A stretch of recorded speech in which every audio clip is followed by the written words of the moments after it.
What matters is that you must fight for your rights. You must fight for your rights. Governments are very dangerous things.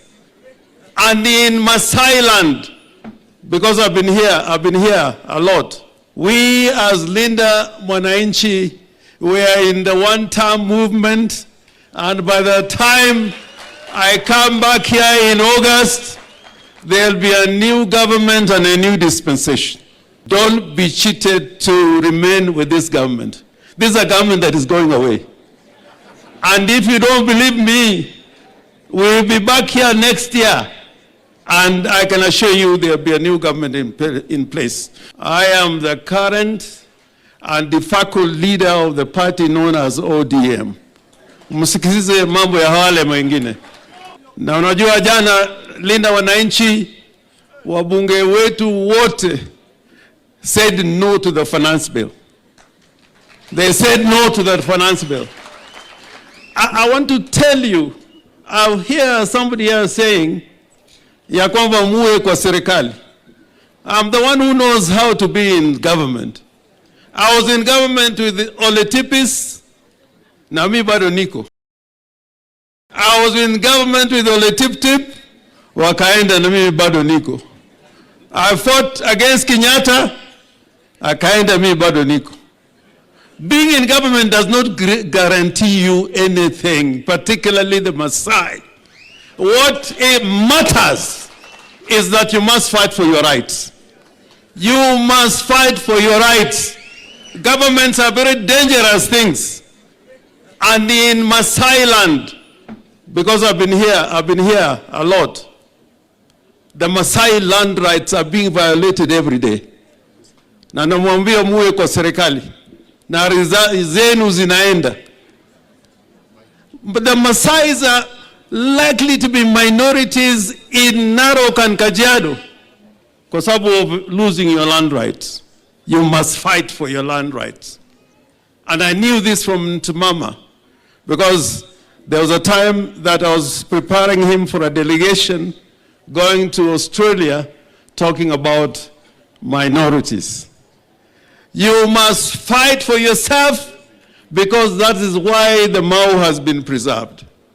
And I want to guarantee you, we as Linda Mwananchi, we are in the one-term movement, and by the time I come back here in August, there'll be a new government and a new dispensation. And the reason why I'm saying this, those who are in Lancaster do not know the role that the Maasai people played. Wakina Mboya, big brains. Wakina Argens Kodek, big lawyer, a barrister. When they were negotiating the Kenyan constitution, they were more worried about Kenya's independence on any conditions. It is the Maasai front that went to Lancaster that said, we cannot have a constitution without a Bill of Rights. The Bill of Rights that we had in the 1963 Constitution was because of the Maasai nation. You, the Maasais, when you stand, you show the beauty of the African, the elegance of the African, and the determination and the resilience of the African.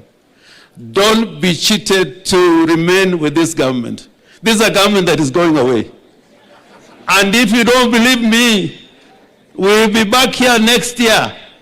And I can assure you there'll be a new government in place.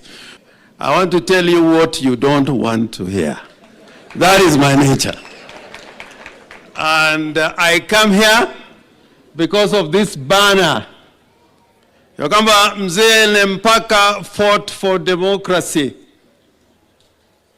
And I was there when this man was together with Ken Matiba, with Jaramogi Oginga Odinga, with Masinde Muliro, trying to forge a new way for Kenya.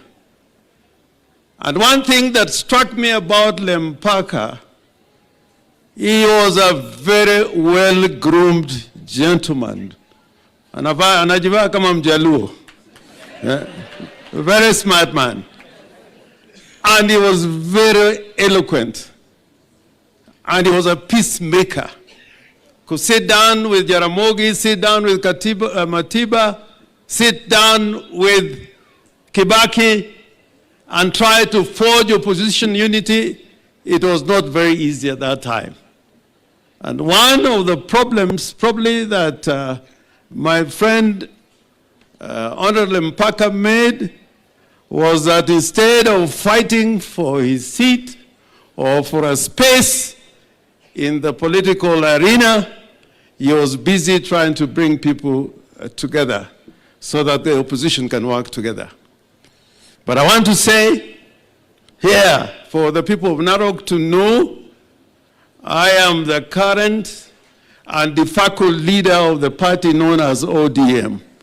Msikilize mambo ya wale mwingine. I'm the de facto party leader of ODM. Na tuko kwa vuguvugu ya Linda Mwananchi. Nimeleta salamu ya Sifuna. Nimeleta salamu za Babu Owino. Nimeleta salamu za Osotsi. Na nimeleta salamu ya watu wetu wengi. Governor Tutu, you work very well. You are a wonderful governor. I have no complaints. Tonight, wewe unanijua sana. Nimefanya kazi na wewe na Ole Kijabe juu ya mashamba Masai ambayo umeshikwa, na sikukuwa ndani ya serikali. Nilikuwa nafanya hayo because I was fighting for the rights of the Masai, and the Masais were also helping me to fight for my rights. Kenyans, stand up and be proud for your nation, because you belonged to the best, not to the worst. Asanteni sana. It is possible for us to have men in uniform who are not corrupt. Do you recall, Kenyans, that when President Kibaki took over in 2002, this country was adjudged worldwide as the most optimistic nation on earth? And what happened thereafter is a matter of national shame. I think we are now at our lowest ebb. I had one of my colleagues in the morning talk about 50% of our earnings goes to taxation. Well, I must tell you, yesterday was an angry Kenyan. I went before the Court of Appeal because my training, which is my bread and butter issue, is that of an advocate of the High Court and Senior Counsel. And I was trying to say, please, it's okay, Kenyans don't mind. You can sell 15% of shares in Safaricom, right, to some Vodacom company based in South Africa. And you look at that, you unravel it, it's a big issue. I'm talking about corruption here, Dr. Kisaka. And the 204 billion, I saw these judges were in a hurry. Download Glovo, order food, groceries. I got the sense as a Kenyan like Nehemiah, became angry. Because 204 billion shillings, you say it is going to infrastructure, they don't say which infrastructure. All this money is going to get divided in the clouds, software, and goes some to Dubai, some of it goes to Switzerland, some of it goes where? And Kenyans are left high and dry. Kwa timba kali za Afrika, Dab Radio ndio mpango mzima.